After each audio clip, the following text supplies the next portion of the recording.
and welcome to Business 300. My name is Philip Kulashov, and this is 300 Seconds About Business. We're all busy people, so I have 5 minutes or less to get my point across.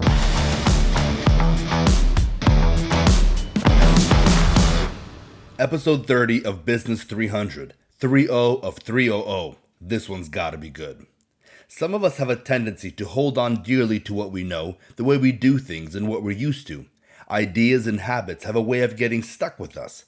We tuck our feet under the blanket, build a cozy cocoon, and refuse to be moved one way or another, even if we're laying on a mattress spring that is pushing into our back.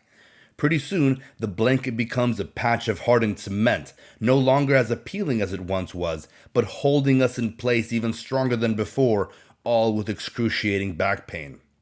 As the world around us changes, there are certain truths and principles that remain constant, which we should not try to change. There are other objectives and methods, however, that if you hold on to, you sacrifice the very purpose of your business. Your business exists to serve your customers. If your customers' needs change, as they constantly do, you may need to shift and provide a different product at a different volume or at a different speed.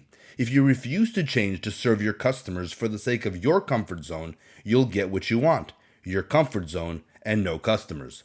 But the good news is that the opposite is also true. If you keep your focus on your customers and provide to them what they want instead of holding on to what you want, you won't have much of a chance to be in your comfort zone, but you will be full of customers. Habits, you see, if they're good, are good things. So what kind of habit do you need to build in order to be a blessing to your customers? Among other things, you need to get comfortable with being uncomfortable. You need to get used to learning how to change towards improving your service offering.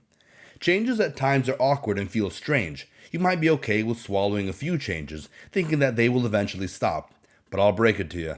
If your goal is to continue improving and growing, you'll have to continue changing, step by step, towards maturity and excellence, not less frequently, but more. When you're constantly growing and learning to serve your customers better, besides the actual results your improvements bring about, the more fundamental thing you're doing is cultivating good underlying habits of changing, adapting, and being okay with not being in your comfort zone. Instead of growing cold and stale, you remain agile and ready for whatever is thrown your way. Processes should rarely be set in stone. If it's working great and your demands changes, your approach to produce and deliver your products needs to change as well.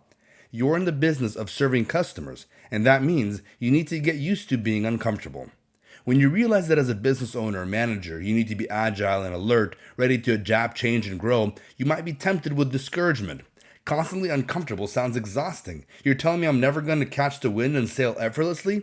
Well, you may have seasons of wind sailing, but when the wind stops, then what? Getting comfortable with being uncomfortable seems discouraging at first, but that's only if you don't accept it and remain uncomfortable with discomfort.